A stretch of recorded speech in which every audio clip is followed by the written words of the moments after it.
అందరికీ నమస్తే అండి.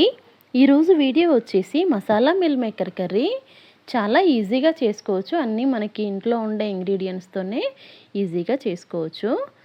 ఈ కర్రీ వండుకోవడానికైతే మనకు కావాల్సినంత మిల్ మేకర్ తీసుకోవాలి. నేనైతే ఒక 150 గ్రాముల దాకా తీసుకున్నాను.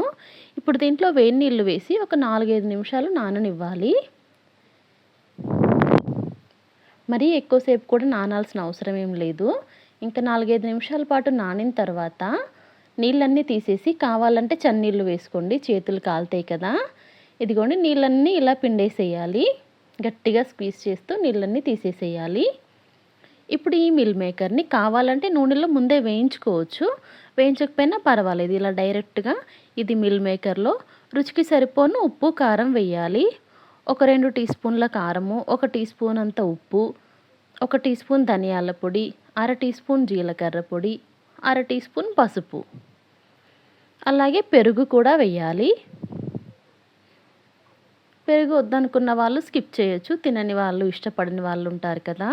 4-5 టేబుల్ స్పూన్ల పెరుగు వేసి ఇలా గార్లిక్ ఉంటాయి కదా చిన్నుల్లిపాయలు, ఒక 10-12 చిన్నుల్లిపాయలని మంచిగా దంచేసి వేయాలి.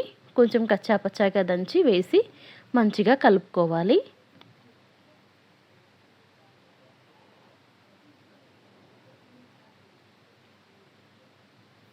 ఒక 10 నిమిషాలు 15 నిమిషాలు పక్కన పెట్టేయాలి.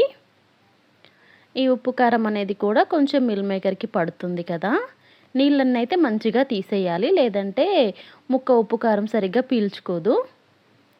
ఇప్పుడు ఒక పెద్ద ఉల్లిపాయ కట్ చేసి ముక్కలు చేసుకోవాలి.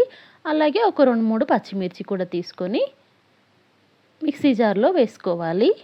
దీంట్లోనే అల్లం ముక్క కూడా, వద్దు అనుకుంటే ఏకంగా అల్లం వెల్లుల్లి పేస్ట్ కర్రీలో వేయొచ్చు. ఇదంతా మిక్సీ పట్టుకొని పక్కన పెట్టుకోవాలి. స్టవ్ పైన గిన్నె పెట్టేసి ఒక 5-6 టేబుల్ స్పూన్ల నూనె వేడి చేయాలి. నూనె వేడెక్కిన తర్వాత చెక్క, లవంగాలు, యాలకులు, జాజి పువ్వు ఉంటుంది కదా కొంచెం, అది వేసేసి అవి చిటపటం అన్నాక ఇందాక మిక్సీ పట్టుకున్నాం కదా ఉల్లిపాయ, పచ్చిమిర్చి, ఆ పేస్ట్ని మంచిగా వేయించాలి. ఆ పేస్ట్ అంతా మంచిగా వేగి రంగు మారుతుంది కదా. ఆ టైంలో మనం నానబెట్టాము కదా మీల్ మేకరు, ఇదంతా వేసేసి మంచిగా కలపాలి. ఒక 2-3 నిమిషాలు మనము గ్యాప్ ఇస్తూ కలుపుతూ అలా వేయించుకోవాలన్నమాట మీల్ మేకర్ని. పెరుగు వద్దనుకునే వాళ్ళు ఉల్లిపాయ కొంచెం వేగిన తర్వాత టొమాటో ప్యూరీ వేసుకోవచ్చు. టొమాటో ముక్కలు కానీ ప్యూరీ అయితే బాగుంటుంది. ఇదిగోండి ఇలా మంచిగా వేగాలన్నమాట. మన నాన్ వెజ్లో కూడా కొంచెం నీళ్ళు ఊరుతాయి, ఆ నీళ్ళన్నీ పోయిన తర్వాత ఎసరు వేస్తాం కదా, అలాగే దీంట్లో కూడా మంచిగా ముక్కంతా నూనెలో అలా వేగిన తర్వాత నీళ్ళు వేసుకోవాలి. నీళ్ళు వద్దనుకుంటే అలాగే దాన్ని ఇంకొంచెం డ్రై చేస్తే ఫ్రై కూడా అయిపోతుంది. మనకి కావలసినంత నీళ్ళు వేసుకోవాలి, అంటే చిక్కదనం తెలుస్తుంది కదా. నీళ్ళు వేసుకొని ఒక 4-5 నిమిషాలు ఉడికించామంటే ఇదిగోండి ఇలా అవుతుంది. ఇప్పుడు దీంట్లో చివర్లో గరం మసాలా వేయాలి.